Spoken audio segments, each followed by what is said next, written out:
தனக்கு நிகர் தான் சொல்லக்கூடிய அளவுக்கு இரட்டையர்களாக வலம் வரக்கூடிய காலபுருஷனுக்கு 3வது ராசியாக புதன் பகவானை ராசி அதிபதியாக கொண்ட மிதுன ராசி அன்பு சொந்தங்களுக்கு வணக்கங்க.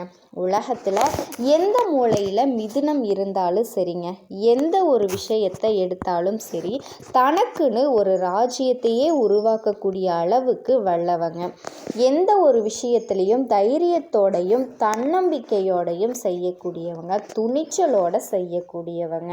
உலகத்தில் எந்த மூலையில் மிதுனம் இருந்தாலுமே சரி, அது புத்தியால் தான் பொழைக்கும். கஷ்டப்படுறதும் அதோட புத்தியாலேயே தான் இருக்கும். அது வாழ்க்கையை உருட்டுறதும் வெற்றி பெறதுமே அந்த புத்தியால் தாங்க இருக்கும். ஸோ மிதுன ராசி நம்மள என்ன சொல்லுமோ, புதனோட ஆட்சி, அறிவின் சிகரம், புத்தியின் காட்சி, புத்திசாலிகள், பேச்சில் வீரர்கள், நட்பில் உண்மையானவங்க, கொடுத்த வாக்கை காப்பாற்றுவாங்க, சிரிச்சா சூரிய மாதிரி வெளிச்சம் தரக்கூடியவங்க, சிந்தனையில் புது உலகத்தையே உருவாக்குவாங்க, நல்லவங்க, மனசு பனி போல வல்லவங்க, வாக்கு போல கத்தி மாதிரிங்க, அன்பு கொடுத்தா முழுசாக கொடுப்பாங்க, அதிகமாக யோசித்து உயிரையும் தொடுப்பாங்க, இமயமலை போல உறுதியாக நிற்பாங்க, அன்புக்காக உயிரையும் தியாகம் செய்வாங்க, வாழ்க்கையில் சோதனை வந்தாலும் சரி சோர்ந்து போக மாட்டாங்க, வாக்கு ஆற்றலால் வெற்றியை தள்ளி போடவும் மாட்டாங்க, கஷ்டம் கதவை தட்டினாலும் அறிவு திறவுகோலாக அவங்களுக்கு நிற்குங்க, செல்வம் சேரும், சேமிப்பு குறையும், செலவுல தாங்க வாழ்க்கையே சுழண்டுட்டு இருக்குது, குரு கை வச்சா ஞானம் பெருகும், புதன் கை கோட்டால் அறிவு வளரும், விநாயக பெருமானினுடைய அருளால் தடைகள் அகலும், துர்க்கையுடைய அருளால் சாபங்கள் விலகும், குடும்பத்தில் சோதனைகள் வந்தாலும் சரிங்க, கூட்டத்தில் மரியாதை குவியும், திருமண வாழ்க்கை கசந்து போனாலும் அன்பால் மீண்டும் இணைஞ்சிருவீங்க, திருமணம் ஆகாதவங்களுக்கு சந்தர்ப்பங்கள் வரும், குருவோட அருளால் நல்ல ஜோடி கெட்டும், பெண்கள் என்றால் பேச்சில் நயம், ஆண்கள் என்றால் அறிவில் வல்லமை, உத்தியோகத்தில் உச்சிக்கு போவீங்க, தனியார் வேலையில் சாதனை செய்வீங்க, வியாபாரத்தில் வாக்கான வாடிக்கைகளை கவர்ந்து எடுப்பீங்க, விவசாயத்தில் அறிவால நிலம் சேர்க்க வைப்பீங்க, அரசியல் கூட்டத்தை கவர்ந்துடுவீங்க, ஆனால் எதிரிகளோட பார்வைகளை தடைகளை கொடுப்பீங்க, ஆரோக்கியத்தில் அவ்வளவு சீக்கிரம் சுலபம் இல்லை, மன அழுத்தம் வரும், தியானம் செஞ்சீங்கன்னா சக்தி பெருகும், புதன் கிரகமும் நட்பு தருவான், சூரிய பகவான் சோதனை கொடுப்பான், சந்திரன் மனசை கவருவான், சுக்கிரன் உங்கள் வாழ்க்கையை அழகாக்குவான், சனியால் சோதனை வந்தாலும் அதிக பொறுமையால் வெற்றி பெறுவீங்க, மிதுன ராசி அறிவாள வீரர்கள், அன்பால மென்மையானவங்க, பேச்சில் சிங்கம், உங்கள் வாழ்க்கையே போராட்டம் தாங்க, ஆனால் இறுதியில் வெற்றி உங்களுக்கே சொந்தம். என்னம்மா அது, எங்களை பற்றி என்னென்னமோ பேசுகிறீங்க, உங்கள் வாழ்நாள் முழுசும் இருக்கக்கூடிய பலன்களை இப்படியே சொல்லிட்டேங்க, அதுக்கு முன்னாடி என்னம்மா என்னத்துக்கு இந்த பதிவு, அது நான் சொல்கிறேங்க. குரு கை கோட்டால் எல்லா விதங்களிலும் உங்களுக்கு சௌபாக்கியம் கிடைக்கும், நீங்கள் சாதிக்கிறது உறுதின்னு சொன்னங்க. புதன் பகவான் உங்களுக்கு அதிபதியாக இருந்து நிறைய இடங்களில் உங்களை காப்பாற்றி விட்டாலும் கொஞ்சமாவது நமக்கு அந்த புக்தியால் கிடைச்ச அதிர்ஷ்டங்கள் நிலச்சிருக்க குருவோட அருள் வேணும். அந்த வகையில் குருவால் நீங்கள் நல்லா இருக்க போகிறீங்க அப்படிங்கிறத தாங்க தெரியப்படுத்தினேன். 38 ஆண்டுகளுக்கு பிறகு கடகராசிக்கு பெயர்ச்சியாகக்கூடிய குருவால் உங்கள் வாழ்க்கை நிலை மாறப்போகுதுங்க. நான் சொல்கிறேன், அது எப்படி என்னங்கிறத நம்ம தெளிவாக பார்க்கலாங்க. இது எல்லாத்துக்கும் முன்னாடி குருவால் நமக்கு ஒரு நல்லது நடக்க போகுது. ஸோ அவரை வணங்கி இந்த பதிவை நான் தொடங்கலாமா?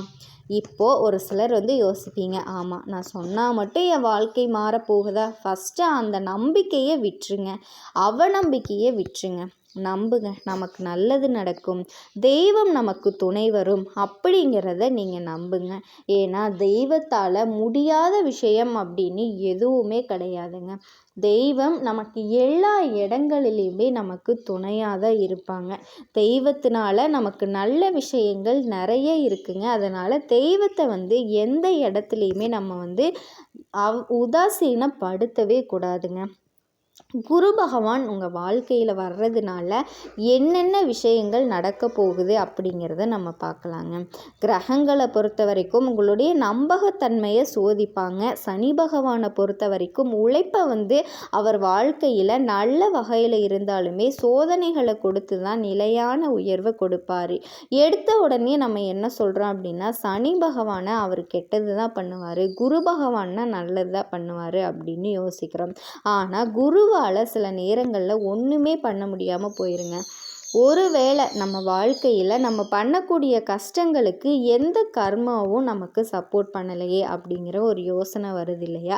உங்களுடைய ஜாதகம் என் கையில் இல்லை, ஆனால் பொதுவாக மிதுன ராசிக்கான பலன்கள் அப்படிங்கிறது இப்போ உங்களுடைய இடத்துல இருந்து 2வது இடம் தான் பார்த்திங்கன்னா கடகராசி. அதாவது குரு பகவானை பொறுத்த வரைக்கும் கடகராசி அப்படிங்கிறது அவரோட உச்ச வீடு. ஸோ அந்த இடத்துக்கு இவர் போகிறதுனால, அதாவது மீளவே முடியாது கஷ்டத்தில் நீங்கள் மாட்டிக்கிட்டு இருந்தாலும் சரி, மீண்டு உயர் தெழக்கூடிய அமைப்பில் இந்த குரு பேச்சு உங்களுக்கு துணை வர்றாருன்னு சொல்கிறேங்க. புதனும் குருவும் கை கோர்க்கக்கூடிய நேரம்னு சொல்கிறேன். உங்களுடைய ராசி சின்னம் என்ன? இரட்டையர்கள். அது போலன்னு வச்சுக்கோங்களேன். குருவும் புதனும் உங்களுக்கு இரட்டையர்களாக செயல்படுவாங்கன்னு சொல்கிறேன். ஸோ இப்படிப்பட்ட குருவிற்கு ஒரு நமஸ்காரத்தை பண்ணிடலாமா? குரு பிரம்மா குரு விஷ்ணு மகேஸ்வரக குரு சாட்சாத் மரபிரம்மா தஸ்மை ஸ்ரீ ஸ்ரீ குருவே நமக. குரு அப்படிங்கிறவர் நம்மளை படைச்சவர், விஷ்ணு பகவான் பாதுகாக்கக்கூடியவர், மகேஸ்வரர் யார்? அழிக்கவும் தெரியும் காக்கவும் தெரியும்.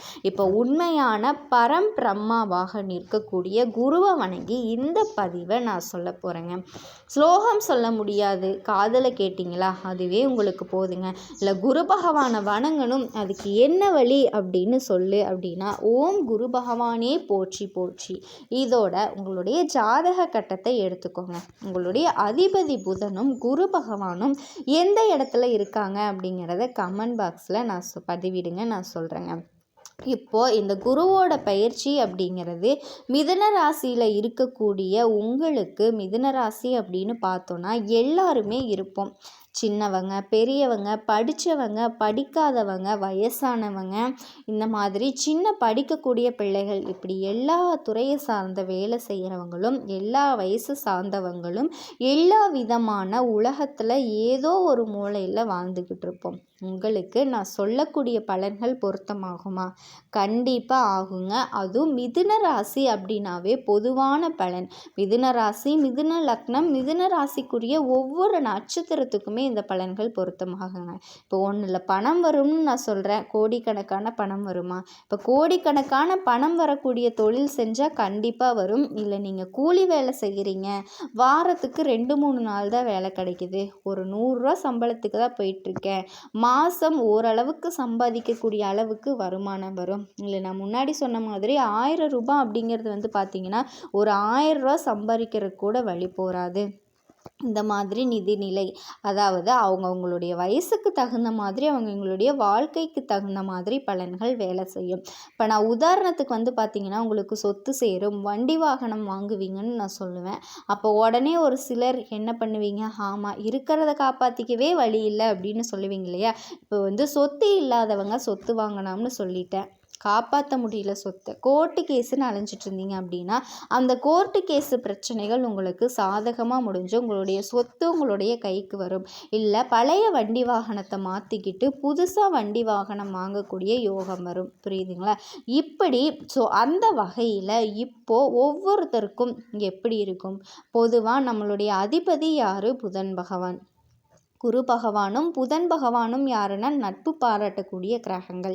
இப்போ குரு அப்படிங்கிறது 2ஆம் வீடு, உங்களுக்கு 2ஆம் வீடு கடகத்தில் அங்கே போகிறதுனால மிதுன ராசிக்காரர்களுக்கு செல்வம், குடும்பம், வாக்கு வன்மை, நிதிநிலை, நல்ல பேர் எல்லாத்தையுமே மேம்படுத்தி கொடுப்பாரு. ஸோ மிதுன ராசிக்காரர்களை பொறுத்த வரைக்கும் அடுத்த ஒரு வருஷத்துக்கு பெரிய முன்னேற்றம் தரக்கூடிய காலங்க அது தொடங்க போகுது. முதல்ல குடும்பம் நல்லா இருந்தால் போதும், அந்த மனுஷ மக்கள் மக்கள் வந்து பார்த்திங்கன்னா சூப்பராக இருப்பாங்க.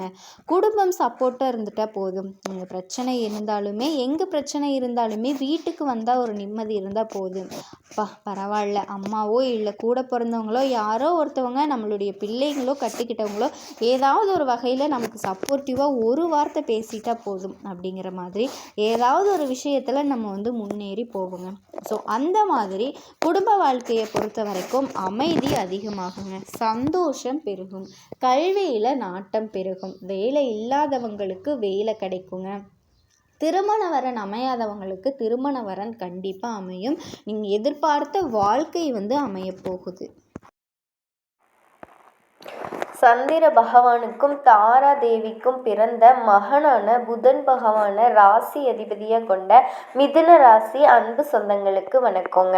மிதுன ராசி பஞ்சபூத தத்துவத்தில் வாயு தத்துவத்தை காற்று தத்துவத்தை அடிப்படையாக கொண்டது. இப்போ காற்று மாதிரி அலைஞ்சிட்டு இருக்கான் பாருப்பா, எங்கேயாச்சும் நிற்கிறானா பாரு அப்படின்னு சொல்லுவாங்க இல்லையா, அந்த மாதிரி ஆட்களுக்கெல்லாம் புதன் பகவானினுடைய ஆதிக்கம் அதிகமாக இருக்கும். இப்போ சந்திர பகவான் தாரா தேவின்னு சொல்லிட்டேன். தாரா தேவி யார் தெரியுங்களா? குரு பகவானினுடைய மனைவி. அப்படி இருக்கும்போது சந்திர பகவானுக்கு சகல வித்தைகளும் கற்றுக் கொடுத்தவர் யாரு? குரு பகவான். ஒரு சமயம் சந்திர பகவான் ஒரு விசேஷம் வந்து ரெடி பண்றாரு. அங்க வந்து குரு பகவானை அழைக்கிறாரு. நீங்க சிறப்பிச்சு கொடுக்கணும்னு சொல்லிட்டு, அப்போ தன்னால போக முடியாததுனால இப்போ நம்ம வீட்டில் வந்து என்ன பண்ணுவாங்க, கல்யாணத்துக்கு போக முடியலப்பா, போக முடியாம அம்மா அனுப்பிச்சிடுவாங்க இல்லையா, அந்த மாதிரி குரு பகவானை அனுப்பிட்டாரு.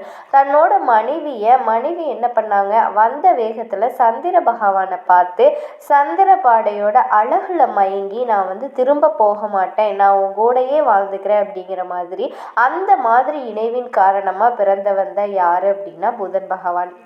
இதனால புதன் பகவானுக்கு என்ன பண்ணிக்க, சந்திர பகவானையும் பிடிக்காது, குரு பகவானையும் பிடிக்காது. ஸோ 2 பேரையும் பிடிக்காது. ஆனால் தனிப்பட்ட முறையில் தனித்துவமான தனக்கான வித்தைகளை, தனக்கான யுக்திகளை, தன்னுடைய வாழ்க்கைக்கு என்னென்ன தேவையோ அல்லது தன்னால் சுயமுயற்சியால் கற்றுக்கிட்டு நவ கிரகங்கள்லேயே ஒரு பதவியை அடைஞ்சவர் தான் புதன் பகவான். அதை பற்றி பேச போனால் வந்து வேறு மாதிரி போகுங்க. ஸோ இதனால தான் நான் சொல்கிறேன், புத்திசாலித்தனம் அப்படிங்கிறது புதன் பகவானுக்கு உரியற மாதிரி. புதன் பகவானை அதிபதியாக கொண்ட ராசிக்காரர்களும் அப்படிதாங்க. யாருடைய தெய்வ தாட்சணையும் பார்க்கவே மாட்டாங்க.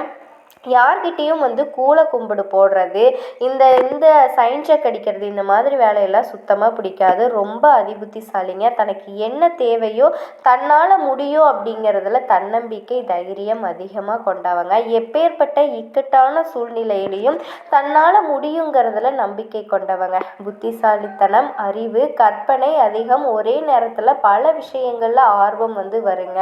ஆனால் என்ன அப்படின்னா, இந்த புத்திசாலிகளுக்கு தான் வந்து பார்த்திங்கன்னா மனசு அமைதிப்படையாது. முட்டாள்தனம் வந்து ரொம்ப ரொம்ப சந்தோஷமாக இருப்பாங்க இல்லையா. மிதுன ராசி அப்படி இருக்க முடியாது. ஒன்று யோசிக்கும், இன்னொன்று மனசு வந்து அமைதியாக இருக்கும். அமைதியே படாது. எதுலேயுமே சிந்தனை மாறும், பேச்சு திறன் அதிகம், சமூக உணர்வு அதிகம், எல்லாமே நல்லா இருக்குங்க.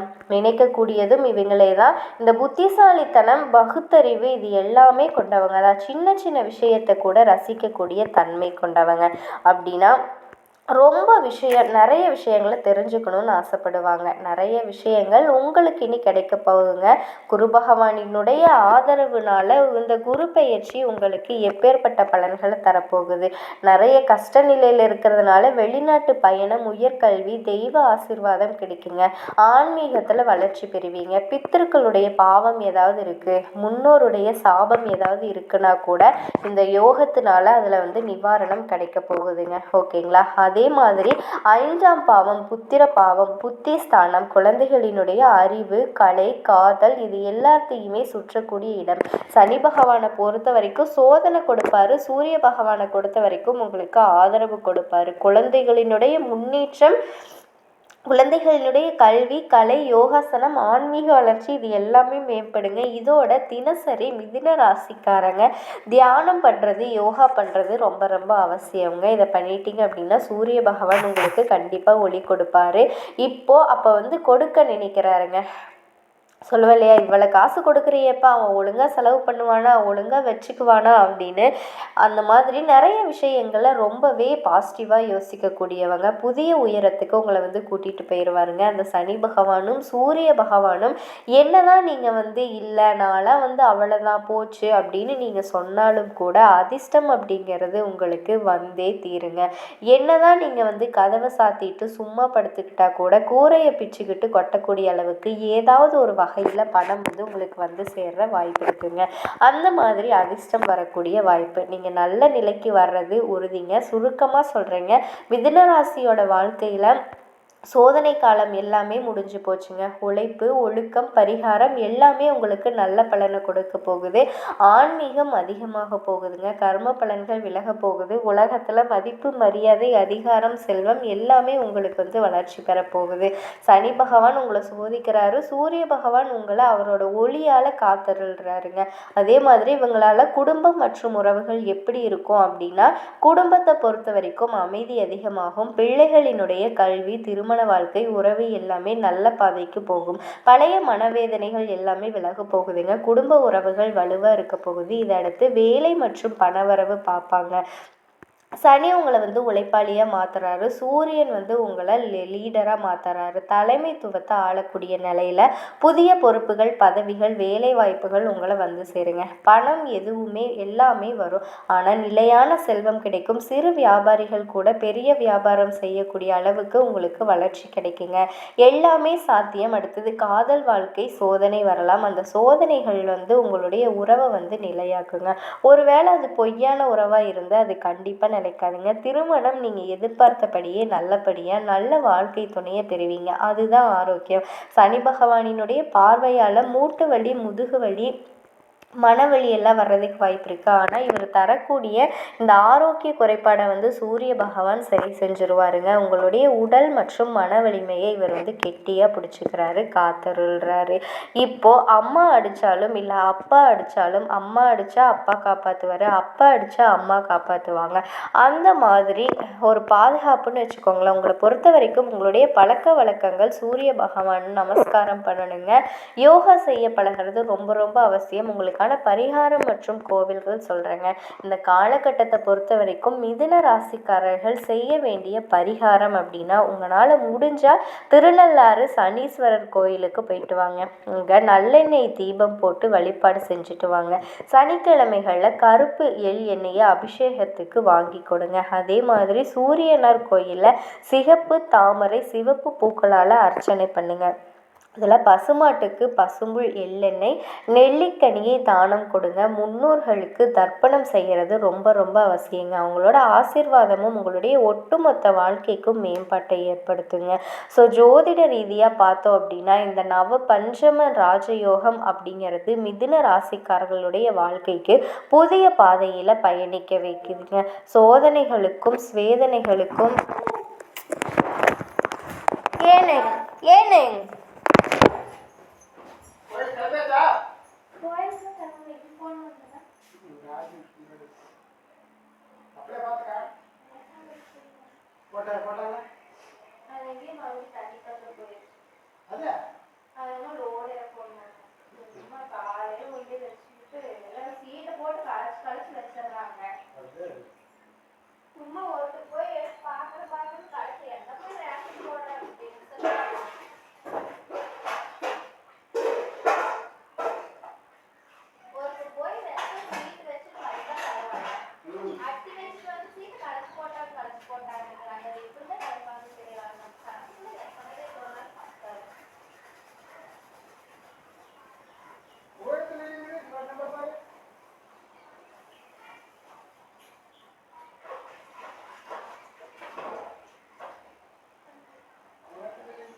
ஒரு நாள் அது இப்படி போயிட்டு